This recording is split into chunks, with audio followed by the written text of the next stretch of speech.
Hey everybody, welcome back to PathMonk Presents. PathMonk is the AI for website conversions. With increasing online competition, over 98% of website visitors don't convert.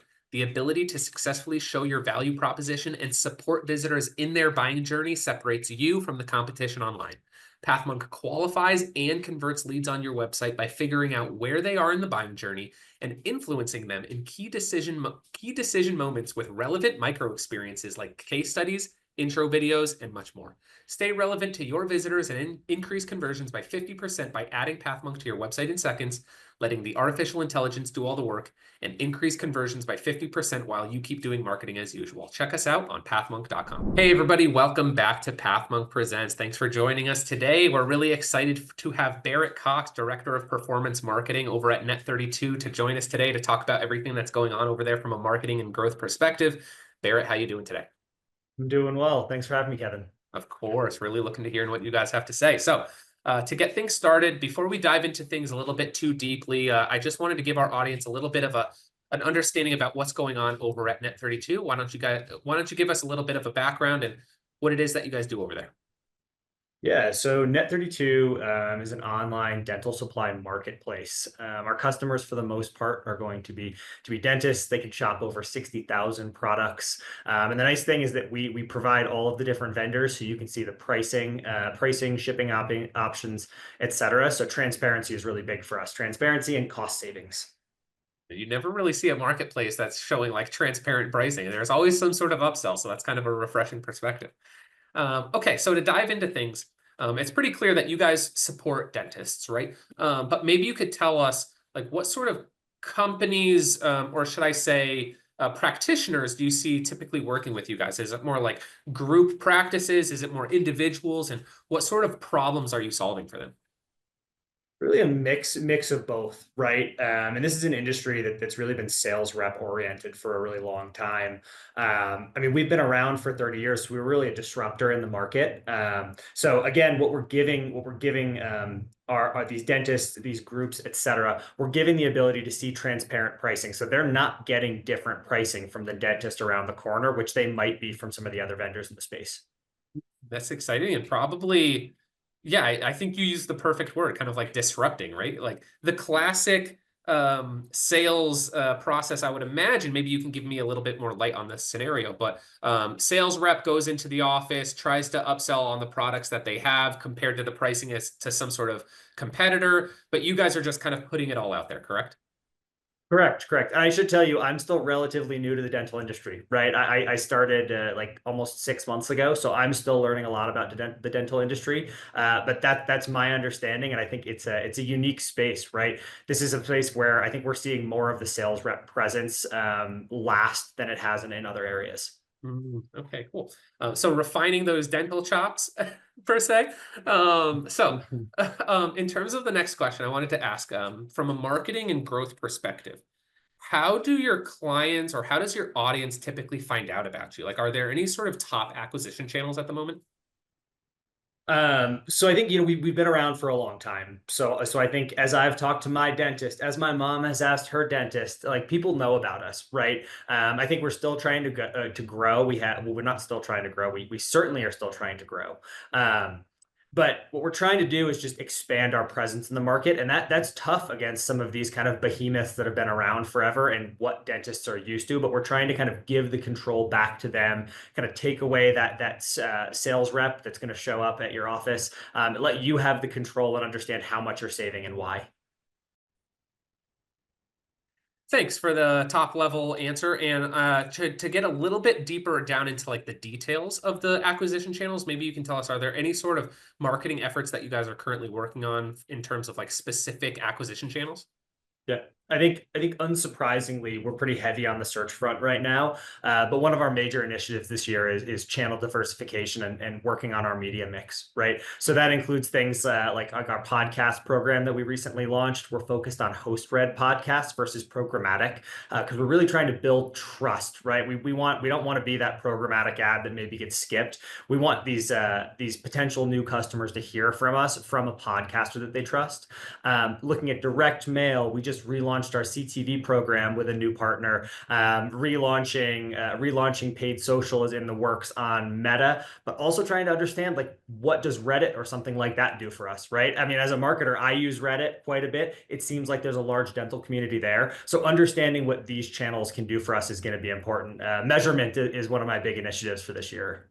Interesting. And I know you guys have been around for kind of like what I think you had mentioned 30 years, right? So Almost.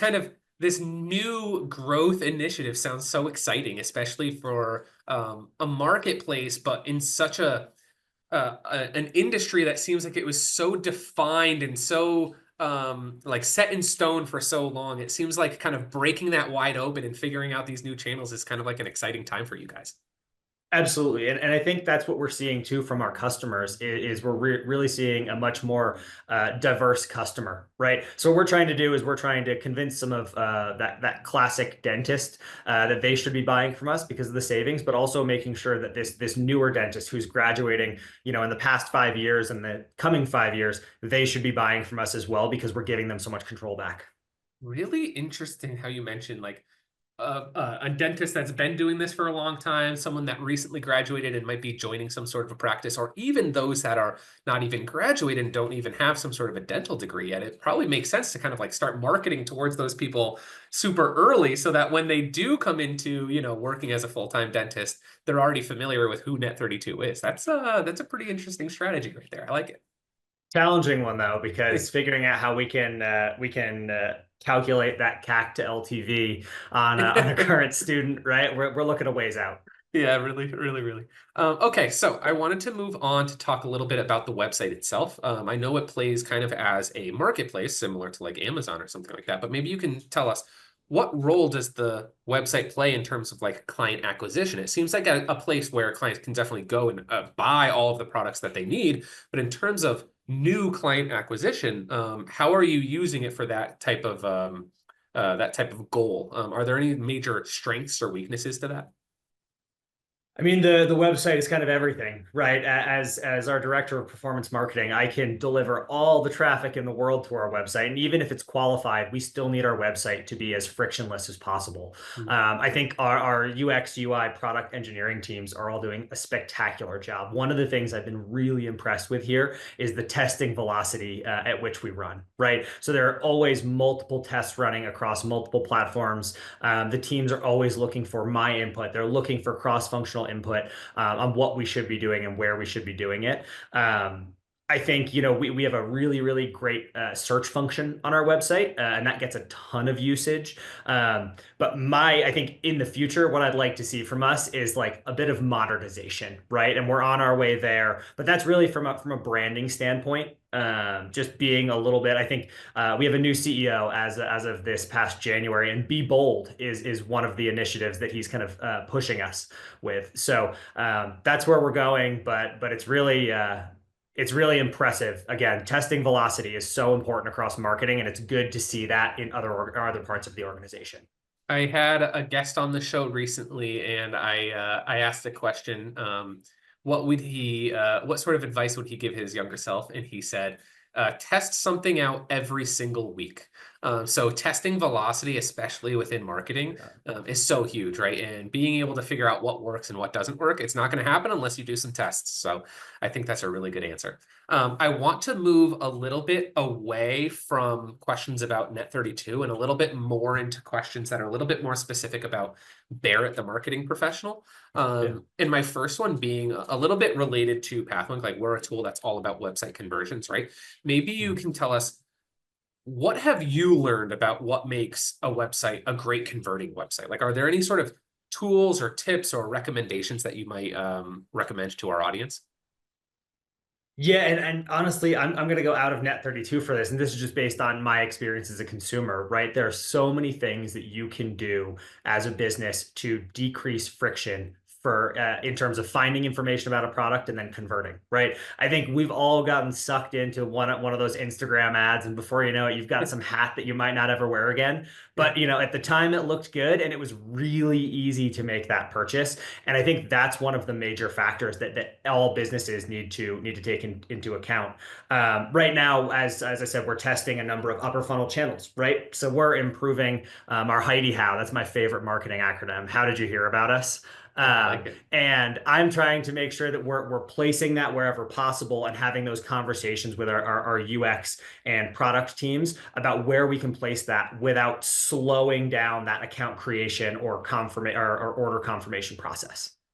Nice. I like that Heidi How. I'm gonna have to steal that. I'm gonna add It's that a one to good, my it's a good repertoire.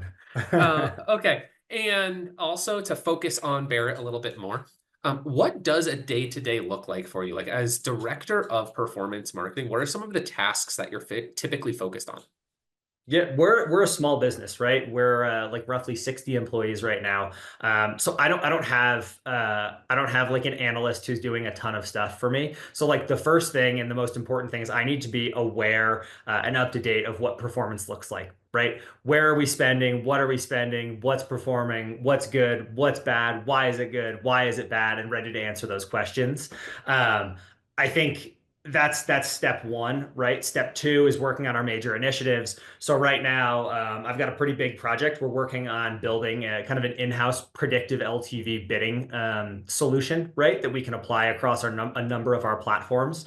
Uh, that's a fun one for me, right? It's cross-functional. It potentially, I'm bullish that it has big impact to the business over the next few years, but it takes a lot of work. And I think the third part is kind of like the reporting and education piece.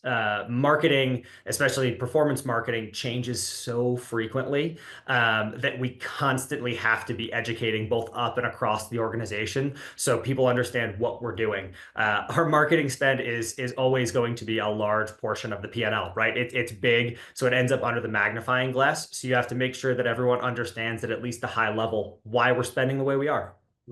Really good answer. And I can't agree enough that the education both up and down, right? And left and right.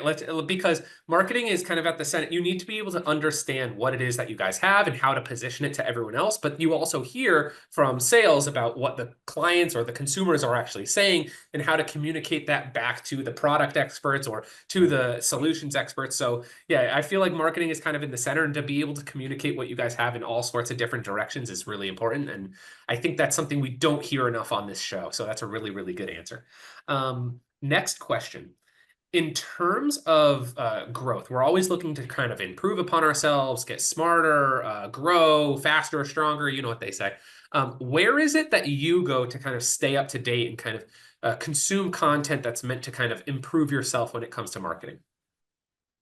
Yeah, I mean, we love our platform reps, right? We love all the information that our Meta reps and our Google reps and Microsoft Ads reps are going to provide, but know that we have to take that with a grain of salt, right? Always. At the Nothing against them, but like they're salespeople, so like there's good information there, and trying to pull what we can actually use out of those webinars and things like that is actually really helpful. I think I mentioned Reddit earlier. I think Reddit has been really, really helpful when I'm searching how to do something or what has someone else's experience been with this new feature or what has changed.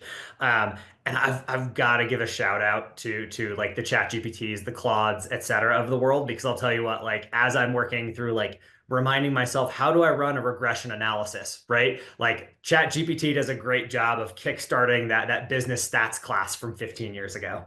Yeah, I had someone on the show recently who said the place they go to stay up to date is just talking with AIs. Yeah, Just like yeah. chatting with Chat GPT back and forth and trying to learn as much as you can from a tool like that. But also a theme that I've been seeing lately that you kind of are continuing with is Reddit.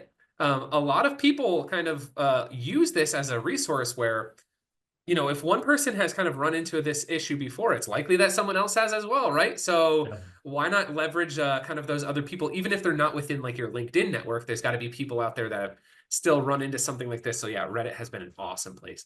Okay, so we're going to move into the last section of the conversation. These questions are meant to be kind of like a rapid fire round. So we're looking for Yep. short, crisp, concise answers, but take as much time as you need.